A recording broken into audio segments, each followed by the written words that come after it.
ng gitara at ang kayayang lira. Ipan ninyo ang trumpeta, kaya Panginooy dinggin, ang landas niya'y tahakin, habang buhay ay purihin, kagandang loob niya sa atin. Purihin ang Panginoon, umawit ng kagalakan, at tugtugin ang gitara.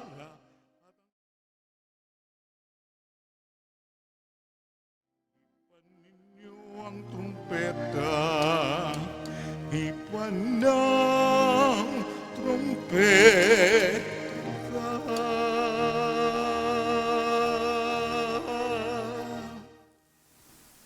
Sa ngalan ng Ama at ng Anak at ng Espiritu Santo, Amen. ang pagpapala ng ating Panginoong Hesus Kristo, ang pag-ibig ng Diyos Ama, at ang pakikipagkaisa ng Espiritu Santo naway sumainyong lahat. At sumaiyo rin. Ngayon po ay ginugunita natin ang kapistahan ni San Antonio de Padua, pari at pantas ng simbahan. Mga kapatid, tinipon tayo bilang mga kaanib na angkan ng Diyos, kaya dumulog tayo sa maawaing Panginoong nagpapatawad ng lubos.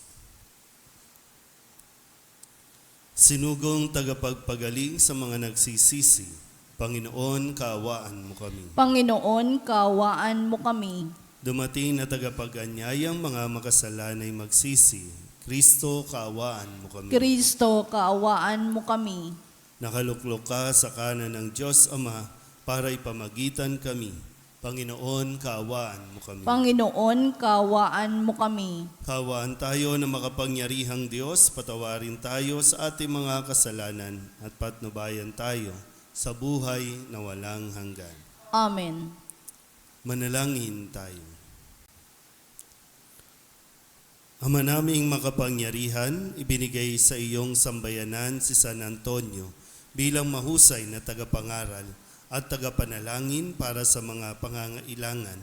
Sa pagtulong niyang masundan namin ang ulirang pamumuhay, madama nawa namin ang iyong saklolo sa kagipitan sa pamamagitan ni Jesucristo kasama ng Espiritu Santo magpasawalang hanggan. Amen. Umupo ang lahat.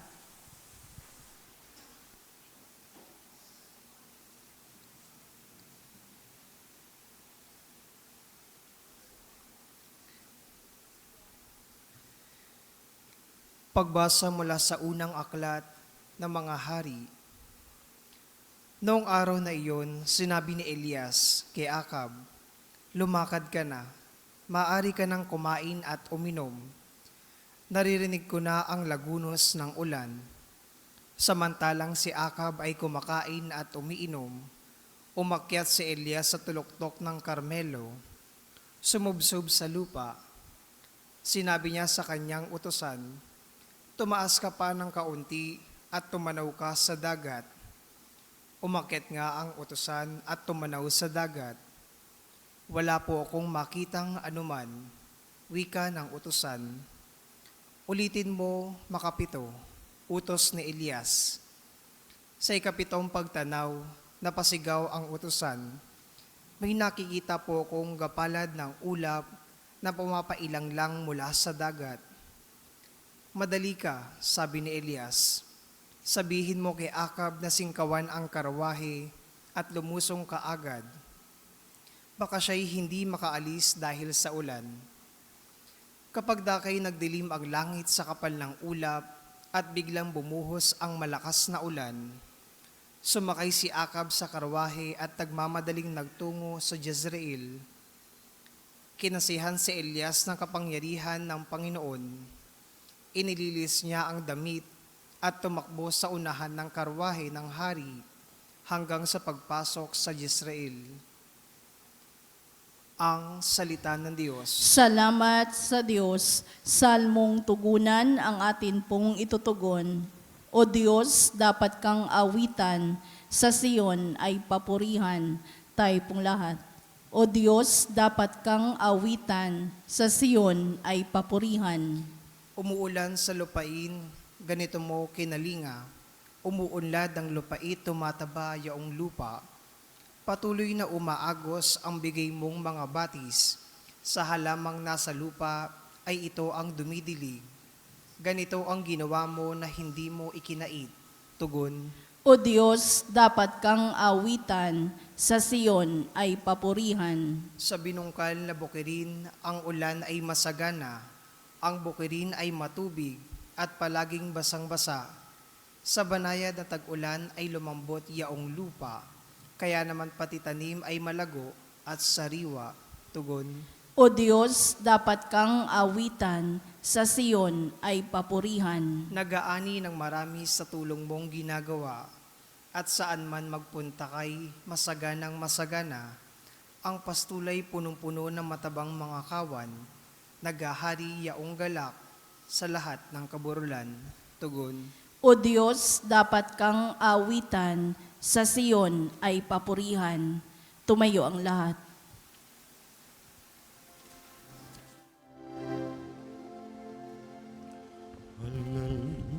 Hallelujah. Hallelujah. Hallelujah. Purihin ng Diyos. Hallelujah.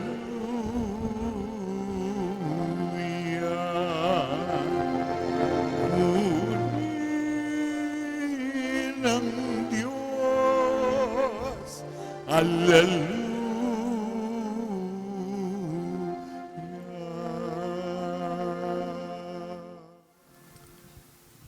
Sumainyo ang Panginoon. At sumaiyo rin. Ang mabuting balita ng Panginoon ayon kay San Mateo. Papuri sa iyo, Panginoon. Noong panahong iyon, sinabi ni Jesus sa kanyang mga alagad, "Sinasabi ko sa inyo, kung ang pagsunod ninyo sa kalooban ng Diyos ay tulad lamang ng pagsunod ng mga iskriba at mga pariseyo, hindi kayo makapapasok sa kaharian ng Diyos. Narinig ninyo na noong unay, iniutos sa mga tao, huwag kang papatay. Ang sinumang makamatay ay mananagot sa hukuman. Ngunit ngayon sinasabi ko sa inyo, ang mapuot sa kanyang kapatid ay mananagot sa hukuman. Ang humamak sa kanyang kapatid ay mananagot sa Sanhedrin. At sino mang magsabi sa kanyang kapatid, ulol ka, ay mapapasaapoy ng impyerno. Kaya't kung naghahandog ka sa Diyos at maalala mo na may sama ng loob sa iyo ang kapatid mo, iwan mo muna ang iyong handog sa harap ng dambana at makipagkasundo ka sa Kanya. Saka ka magbalik at maghandog sa Diyos. Kung may magsakdal laban sa iyo sa hukuman, makipag-ayos ka sa Kanya habang may panahon bago Kanya iharap sa hukom. At kung hindi, ibibigay Kanya sa hukom na magbibigay naman sa iyo sa tanod, at ikaw ay mabibilanggo. Sinasabi ko sa iyo, hindi ka makalalabas doon hanggat hindi mo nababayaran ang kahuli-hulihang kusig. Ang mabuting balita ng Panginoon. Pinupuri ka namin, Panginoong Hesukristo. Umupo ang lahat. Isang magandang umaga po sa inyong lahat. Ngayon po ay Huwebes ng ika-10 linggo sa karaniwang panahon at ating pong ginugunita ang kapistahan ni San Antonio de Padua. Kahapon, tayo po ay pinaalalahanan ni Jesus na naparito siya hindi para baguhin ang mga kautusan, kundi upang ito ay mas ipaliwanag at isabuhay upang mas maintindihan ng mga tao ang kahulugan ng kautusan na ipinagkaloob ng Diyos. Ang isa sa mga kautusan na dapat natin mapagnilayan na binabanggit sa araw na ito ay ang utos na huwag kang papatay. Bakit ba tayo umaabot sa pagpatay? Pag sinabing pagpatay, ay kinikitil natin ang buhay ng isang tao. Ang Diyos ang nagbigay ng buhay, kaya ang Diyos ang may karapatan sa bawat buhay ng bawat isa sa atin. Anuman ang estado natin sa buhay. Kasi nung nakaraang mga taon, mayroon tayong tinatawag na kapag sinasabi natin na wala naman siyang karapatan na mabuhay. No? Lalo na yung mga involved sa droga, wala silang karapatang mabuhay. Kaya maraming napatay laban doon sa war on drugs na tinatawag natin. At magpasa hanggang ngayon, marami pa rin ang pinapatay. O bakit tayo umaabot sa pagpatay? Kasi ito yung gustong ipaunawa muna sa atin ni Jesus. Naroroon ang utos na huwag kang papatay. Pero bago umabot doon, ay kailangan muna nating tingnan, suriin yung atin pong damdamin. Kasi hindi lang pwedeng basta kung ano yung tama. Dahil hindi lahat ng tama ay mabuti. Kaya nga magkaugnay dapat, no? Kailangan natin malaman, gamit ang ating isipan, ang ating utak, ano ang utos ng Diyos.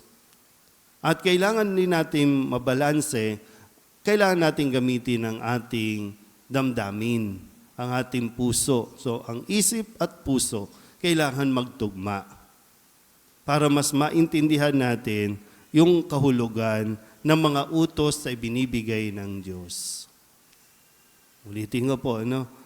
Umaabot tayo sa pagpatay dahil ang inaakala natin ito ang tama. Pero ang tanong nga, ito ba yung mabuti?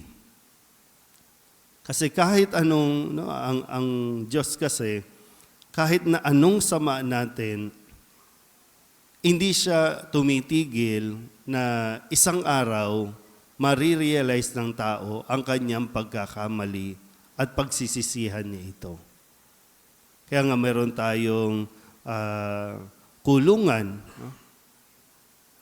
Anong English ng kulungan? Yung sa bilangguan, anong English niyan?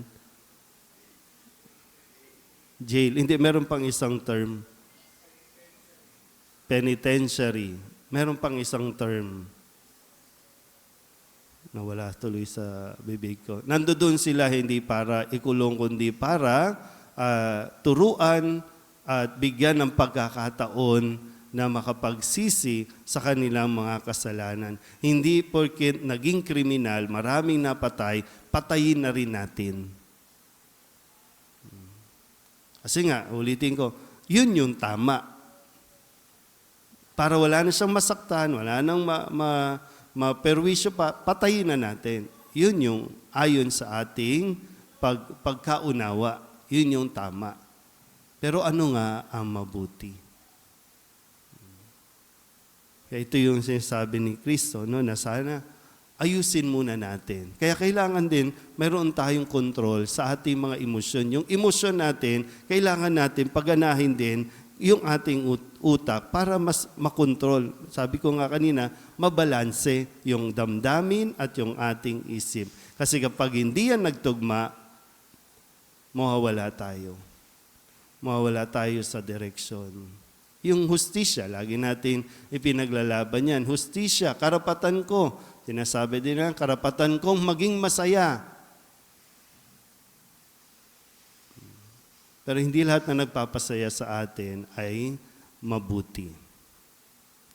Kung sakali po, no, nawawala na tayo sa direksyon dahil sa ating emosyon, sa ating damdamin, andiyan dyan si San Antonio de Padua para tulungan tayong makita natin ang tamang daan, ang tamang gawain. Bagamat si San Antonio ay isa sa kanya po mga idinudulog sa kanya ay kapag may mga nawawala. Hindi lang mga bagay na nawawala, kundi yung ating pong mga pagkatao, kung sakaling nawawala na, lumapit tayo at magpatulong tayo kay San Antonio de Padua para makita natin muli ang ating mga sarili. At magawa natin hindi lang kung ano ang tama para sa atin, kundi kung ano ang makakabuti para sa atin at sa ating kapwa. Amen?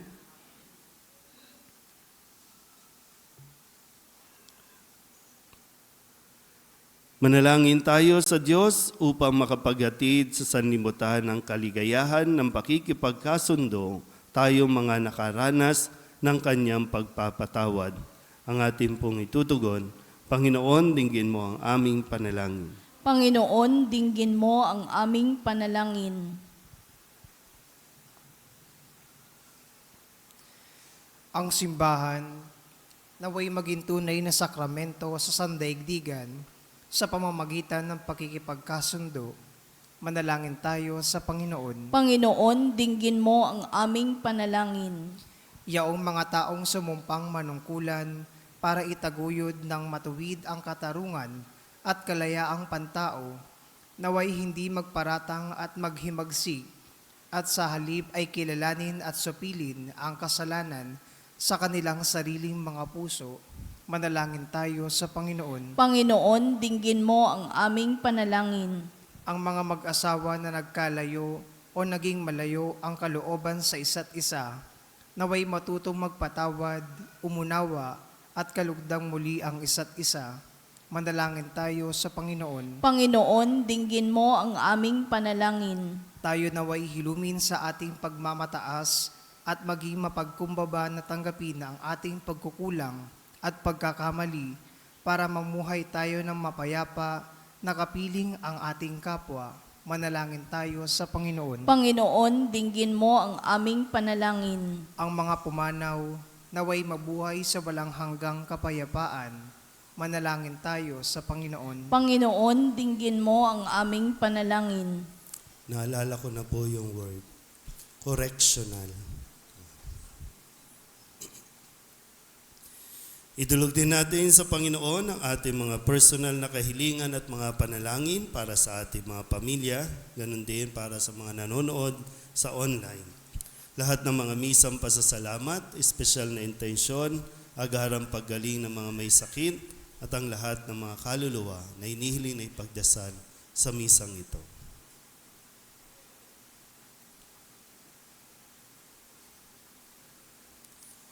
Ang lahat ng ito inihiling namin sa ngalan ni Kristong aming Panginoon. Amen. Umupo ang lahat.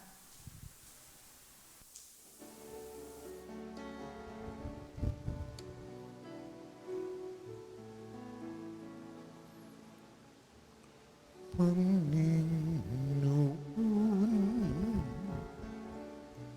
aming alay, itong alak at tinapay sa altar mo.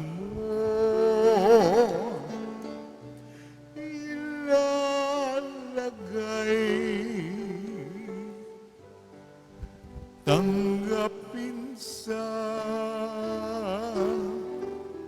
iyong kamay.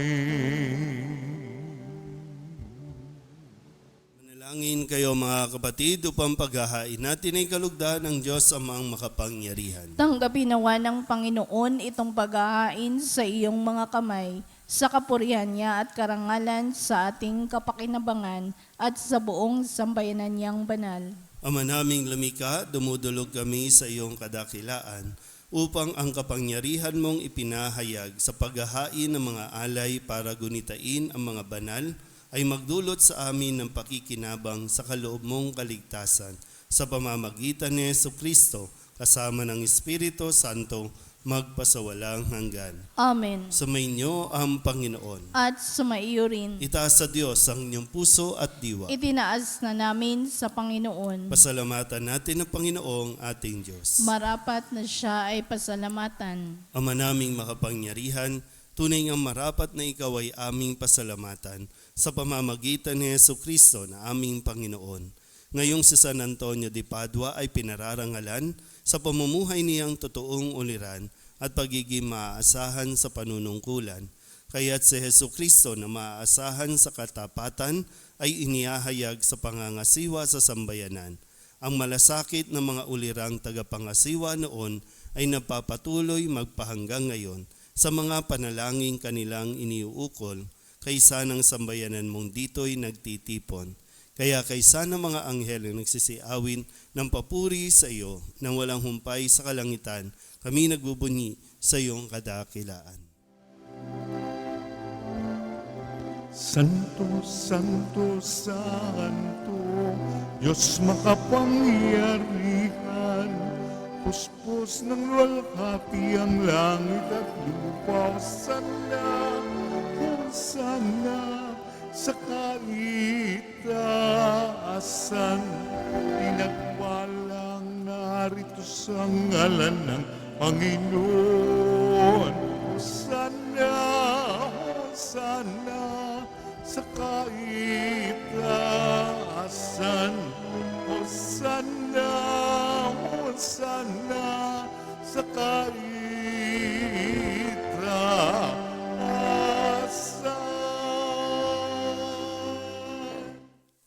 Ama naming banal, ikaw ang bukal ng tanang kabanalan. Kaya't sa pamamagitan ng iyong Espiritu, gawin mong banal ang kaloob na ito upang para sa aming maging katawan at dugo ng aming Panginoong Jesucristo. Bago niya pinagtiis ang kusang loob na maging handog, hinawakan niya ang tinapay, inasalamatan kaniya, pinaghati-hati niya iyon, iniabot sa kanyang mga alagad at sinabi, tanggapin ninyong lahat ito at kanin, ito ang aking katawan na ihahandog para sa inyo.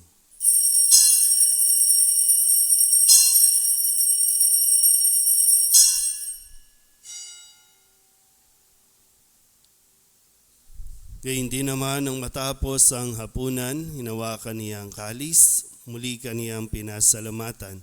Iniabot niya ang kalis sa kanyang mga alagad at sinabi, tanggapin ninyong lahat ito at inumin. Ito ang kalis ng aking dugo, ng bago at walang gantipan.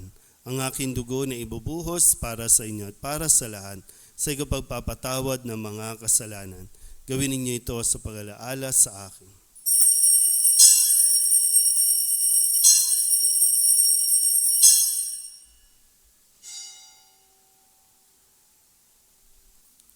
Ipagbunyi natin ang misteryo ng pananampalataya. Si Kristo'y namatay, si Kristo'y nabuhay, si Kristo'y babalik sa wakas ng panahon. Ama, ginagawa namin ngayon ang pag-alaala sa pagkamatay at muling pagkabuhay ng iyong anak, kaya tiniaalay namin sa iyo ang tinapay na nagbibigay buhay at ang kalis na nagkakaloob ng kaligtasan. Kami napapasalamat dahil kami iyong minarapat na tumayo sa harap mo para maglingkod sa iyo. Isinasamo namin kami magsasalo-salo sa katawan at dugo ni Kristo ay mabuklod sa pagkakaisa sa pamamagitan ng Espiritu Santo. Ama, lingapin mo ang iyong simbahang laganap sa buong daigdig. Puspusin mo kami sa pag-ibig kaysa ni Francisco na aming Papa at ni Jose na aming Obispo at ng Tanang Kaparian. Alalahanin mo rin ang mga kapatid namin na himlay na may pag-asang sila'y muling mabubuhay, gayon din ang lahat ng mga pumanaw. Kawaan mo sila at patuloyin sa iyong kaliwanagan.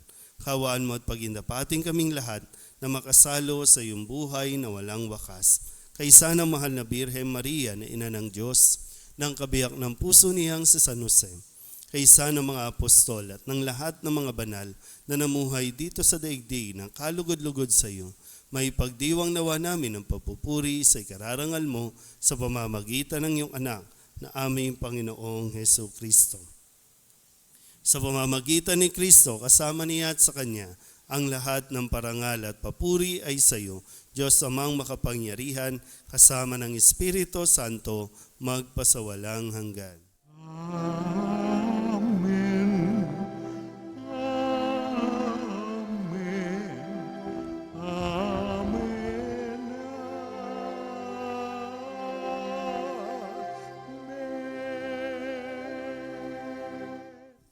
Sa tagubili ng mga nakagagaling na utos at turo ni Jesus sa Panginoon natin na Diyos, ipahayag natin ang lakas loob.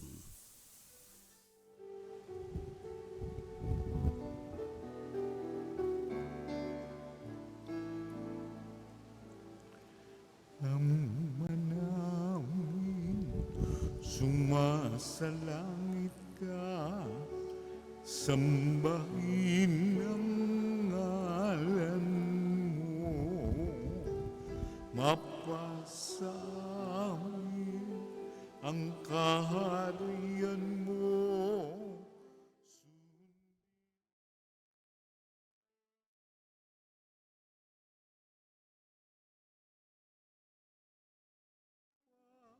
Para nang sa langit, bigyan mo po kami ngayon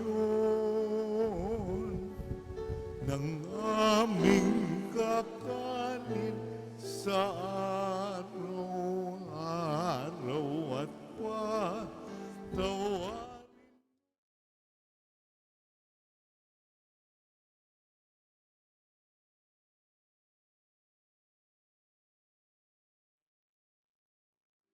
Walang pagpapatawad namin sa nagkakasala sa amin. At huwag mo kaming ipagdulot sa tukso, at yadya mo kami sa lahat ng masama. Inihiling namin kami iadya sa lahat ng masama, pagkalooban ng kapayapaan araw-araw, iligtas sa kasalanan at ilayo sa lahat ng kapahamakan, samantalang aming pinananabikan ang dakilang araw ng pagpapahayag ng tagapagligtas naming sa Jesucristo. Sapagkat iyo ang kaharian at ang kapangyarihan at ang kapurihan magpakailanman. Amen. Panginoong Jesucristo, sinabi mo sa iyong mga apostol, kapayapaan ang iniiwan ko sa inyo, ang aking kapayapaan ang binibigay ko sa inyo.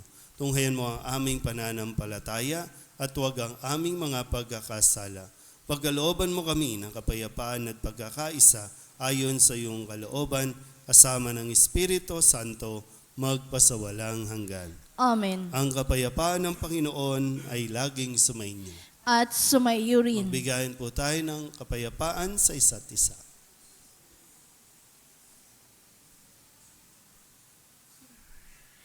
Kordero ng Diyos na nag-aalis ng mga kasalanan ng sanlibutan, maawa ka sa amin. Kordero ng Diyos na nag-aalis ng mga kasalanan ng sanlibutan, maawa ka sa amin. Kordero ng Diyos na nag-aalis ng mga kasalanan ng sanlibutan, ipagkaloob mo sa amin ang kapayapaan, lumuhod ang lahat.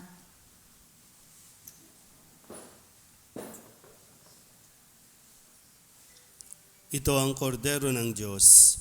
Ito ang nag-aalis ng kasalanan ng sanlibutan. Mapalad ang mga inaanyayahan sa kanyang piging. Panginoon, hindi ako karapat-dapat na magpatuloy sa iyo, ngunit sa isang salita mo lamang ay gagaling na ako. Katawan ni Kristo. Amen.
Manalangin tayo.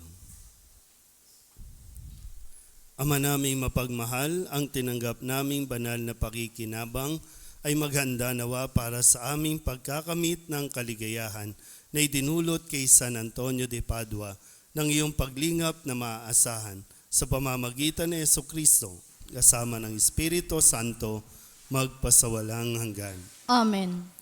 Ngayon po ay babasbasan natin ang tinapay at ito po ay pamamahagi sa inyo po mamaya. Panalangin para sa pagbabasbas ng tinapay.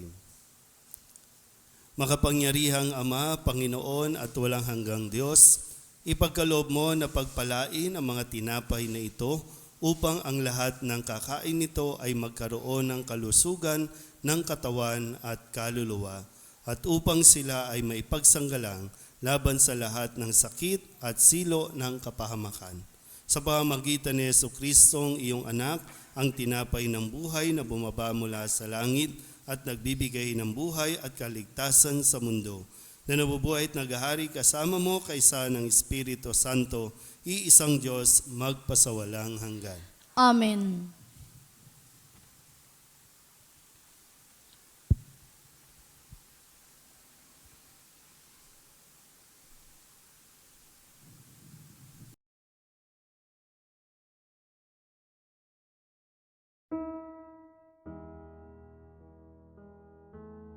Sumayo rin. At pagpalain kayo ng makapangyarihang Diyos, Ama at Anak at Espiritu Santo. Amen. Tapos ang banal na misa, humayo tayo sa kapayapaan ni Kristo. Salamat sa Diyos. Kuha na lang po kayo, i-assist na lang ng tinapay po bago po kayo umuwi.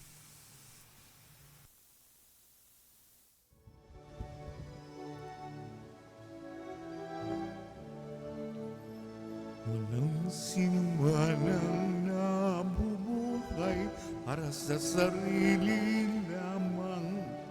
Walang sinumanang namamatay para sa sarili lamang. Tayong lahat ay may pananagutan sa isa't isa. Tayong lahat ay tinipon ng Diyos na kapiling niya. Sa ating pagmamahalan at paglilingkod sa kanino man, tayo ay nagdadala ng balita ng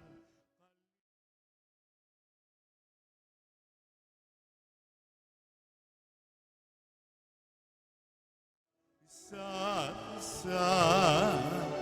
Tayong lahat ay tinipon ng Diyos na kapiling niya.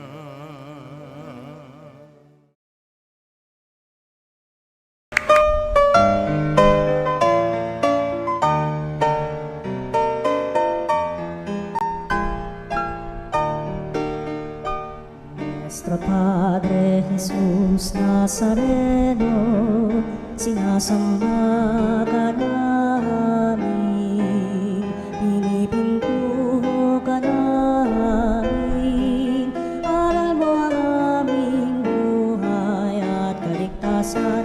Nuestro Padre Jesús Nazareno, iligtas mo kami sa kamatayan, ang krus mong pinamatayan ay sagisag ng aming kaligtasan. Nuestro Padre Jesus Nazareno, dinarangal ka namin. Nuestro Padre Jesus Nazareno, binulwalhati ka namin. Nuestro Padre Jesus Nazareno, inarangal ka namin. Nuestro Padre Jesus Nazareno,